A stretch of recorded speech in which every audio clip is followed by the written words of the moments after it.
Welcome. हमारी दुनिया में आपका स्वागत है। और गहरा, आप अपना अपैरेटस हटा सकते हैं।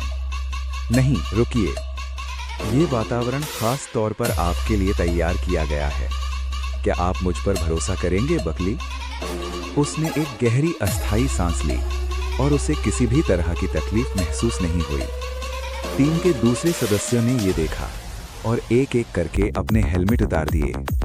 छत से रिसाव नहीं है, क्योंकि यहाँ कोई छत ही नहीं है, लेकिन अब पूरी तरह सुरक्षित हैं। मैं पत्थर रखने को ही पसंद करता हूँ। जैसा आपकी इच्छा। क्योंकि उसने बकली पर भरोसा किया, सॉल्ट ने किसी को नुकसान नहीं पहुंचाया। उसकी बजाय वो इंसानों को सीधे एक विशाल गुफा के भीतर ले गई। यहाँ की हर एक चीज इंसानों की समझ को पूरी तरह उलट रही थी। जब समूह ने चारों ओर देखने के लिए रुकना चाहा, एक जैविक झिल्ली ने सॉल्ट और बकली को एक छोटी सी जगह में सील कर दिया। दोनों ने एक दूसरे की मौजूदगी को महसूस किया, आगे बढ़े और एक दूसरे को छू लिया।